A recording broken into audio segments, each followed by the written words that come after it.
இந்த ஜேர் அப்படின்னு ஒரு ஆப் இருக்குது. அந்த ஆப் மூலமாக வந்துட்டு இந்த கோல்டு காயினு அதெல்லாம் பர்ச்சேஸ் பண்ணிக்கலாம். டெய்லி 20 30ன்னு போட்டு சேவ் பண்ணி அதில் நம்ம கோல்டு காயினாக பர்ச்சேஸ் பண்ணிக்கலாம்னு சொன்னாங்க. நான் ஒரு 50 ரூபா 50 ரூபா டெய்லி கட்டிட்டு ஒரு 2000 ரூபா கிட்ட வந்துட்டு 916 நகை வந்துட்டு 0.1 கிராம் 24 கேரட்டு போட்டு வச்சுருந்தாங்க. 2000 ரூபா போட்டுருந்து நான் ஆர்டர் பண்ணேன். வீட்டுக்கு வந்து டெலிவரி வந்தது. 5ஆந்தேதி 6ஆந்தேதி ஆர்டர் பண்ணேன். அதெல்லாம் ஸ்க்ரீன்ஷாட் ஆட் பண்ணுறேன். 6ஆந்தேதி ஆர்டர் பண்ணேன். ஆர்டர் பண்ண பொருள் வந்துட்டு பார்த்திங்கன்னா இன்றைக்கி வந்தது. இன்றைக்கி ஈவினிங் டெலிவரி ஆகிடுச்சு. டெலிவரி பண்ண வந்தவங்க நான் வீட்டில் யாரும் இல்லை, என் ஒய்ஃப் வந்து வெளில போயிருந்தாங்க. நான் வந்து என்ன ப்ராடக்ட்டுன்னு நான் சொல்லவே இல்லை அவங்கக்கிட்ட. அவங்க என்ன சொன்னாங்கன்னா கேட் வழியாக போட்டு போயிடுவான்னு கேட்டாங்க. இல்லைம்மா 2 நிமிஷம் வெயிட் பண்ணுங்கள், என் ஒய்ஃப் அந்த முறையில் நடந்து வருவாங்க, அவங்ககிட்ட கொடுத்துருங்கன்னு சொன்னேன். கையில் கொடுத்துட்டு ஓடிபி வாங்கிட்டு உடனே போயிட்டாங்க.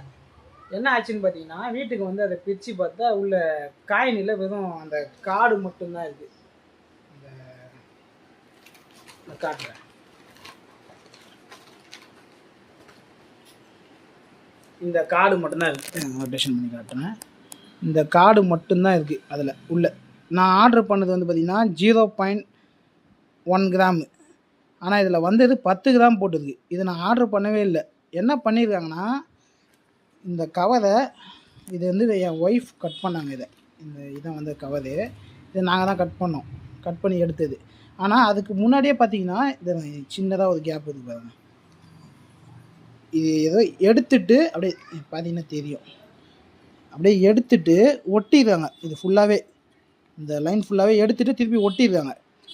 எடுத்துகிட்டு அந்த காயினை எடுத்துகிட்டு அதுக்கு பதிலாக இந்த கார்டை மட்டும் மறுபடியும் டம்மியாக உள்ளே போட்டுதான். இது 10 கிராமு. எந்த கம்பெனிக்காரனாவது 0.1 கிராமு ஒரு 2000 ரூபாய்க்கு ஆர்டர் பண்ணதை 10 கிராமு எவனா கொடுப்பானா? இது எதனா சாத்தியம் இருக்கா? இது நீங்கள் தான் சொல்லணும். அப்போ தான் வந்து பார்த்தீங்கன்னா இதுதான் அது வந்தது. அப்போ என்னாச்சுன்னு பார்த்தீங்கன்னா நான் அவங்களுக்கு உடனே ஃபோன் பண்ணி சொல்கிறேன், இந்த மாதிரி டெலிவரி பண்ணவங்கிட்ட இந்த மாதிரி வந்த பொருள் வந்துட்டு பொருள் இல்லைம்மா, அந்த ப்ராடக்ட் வந்து இல்லை, என்னென்னு கொஞ்சம் போய் பாருங்கன்னு சொன்னதுக்கு நான் ஓடிபி போட்டேன், இதுக்கப்புறம் நீங்கள் ஆப்பில் கம்ப்ளைண்ட் பண்ணுங்கன்னு சொல்லிட்டாங்க.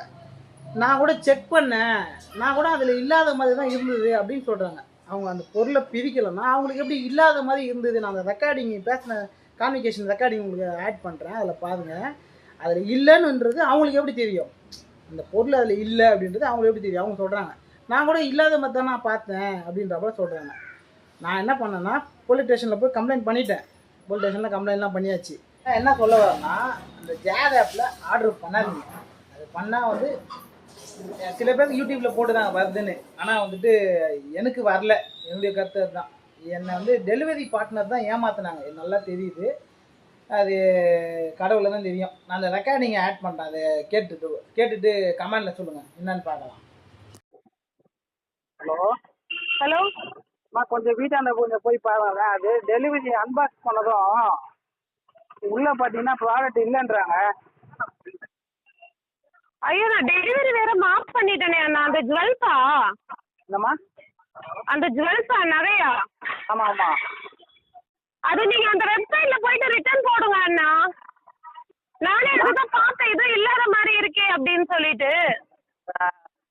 நான் ஓடிபி வாங்கி இப்போ க்ளோஸ் பண்ணிட்டேனே. சொல்றீங்க பொருள் இல்லைன்னு சொல்றேன். ஆமா, ஓடிபி வாங்கி நான் க்ளோஸ் பண்ணிட்டேன். என்ன பண்றது இப்போ? நான் ஒரு நிமிஷம் லைன்லயே இருங்க, நான் ஏடிஎலுக்கு கான்ஃபரன்ஸ் போவேன், மேனேஜருக்கு கால் பண்றேன் இருங்க.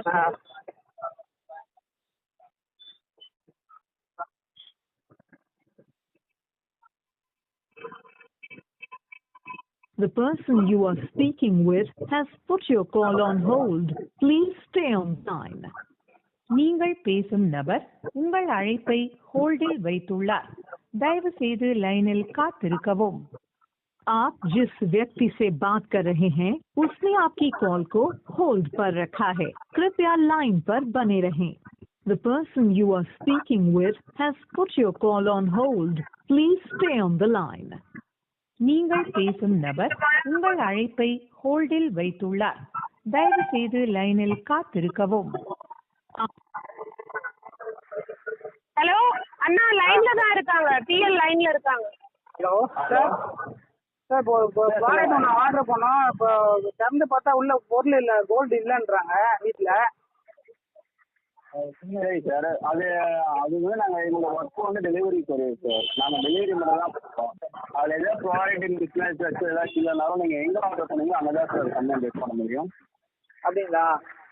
அம்மா நீங்கள் அன்பாக்ஸ் பண்ணாமலே நீங்கள் பார்க்காமலே எப்படிம்மா உள்ள இப்போ நகை இல்லைன்னு நீங்கள் சொன்னீங்க இப்போ? அண்ணா அந்த பேக்ல பார்த்தாலே தெரியுது அதுல எதுவுமே இல்லாத மாதிரி. பட் ஆனா அவங்க பொருள், அதனால நான் எதுவுமே சொல்லல. உள்ள ஏதோ இருக்கு அப்படின்ட்டு நான் விட்டுட்டேன். இல்லம்மா, நீங்க பொருள் இல்லைன்னு ஆல்ரெடி பார்த்துட்டேன். அப்ப நான் என்ன கேக்குறேன்னா, உங்க ஜன்னல் வழியா போட்டு பேக் உங்களுக்கு போக.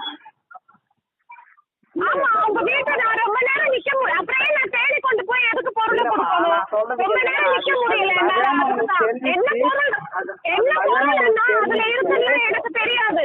அதுதான்மா சார் ஒரு நிமிஷம் ஒரு நிமிஷம் சார். சார் ஒரு நிமிஷம். நீங்க இது என்ன பொருள், நீங்க இது எதில் ஆர்டர் பண்ணீங்க? ஜார் ஆப்பிள் இருக்குங்களா? Jar apple. ஓ, அந்த ஜார் கோல்டு அந்த ஒரு ஆமா. Okay sir. அது கஸ்டமர் எக்ஸ்ட்ரா சார். அப்போ நீங்கள் அது அவங்கள்ட்டே நீங்கள் கிளைம் பண்ணலாம். அந்த சரி சார், ஒன்றும் பிரச்சனை இல்லை. நம்ம கேட்கலாம். கேட்டுக்கலாம், பார்த்து நம்ம பேஷனில் பார்த்துக்கலாம். நான் பார்த்துக்கிறேன். நன்றி. நீங்கள் வச்சுருங்க. Okay sir. Okay sir. நான் எல்லா காலம் ரெக்கார்டில் இருக்குது. எல்லா காலம் ரெக்கார்டில் இருக்குது. நான் பார்த்துக்கிறேன். நன்றி.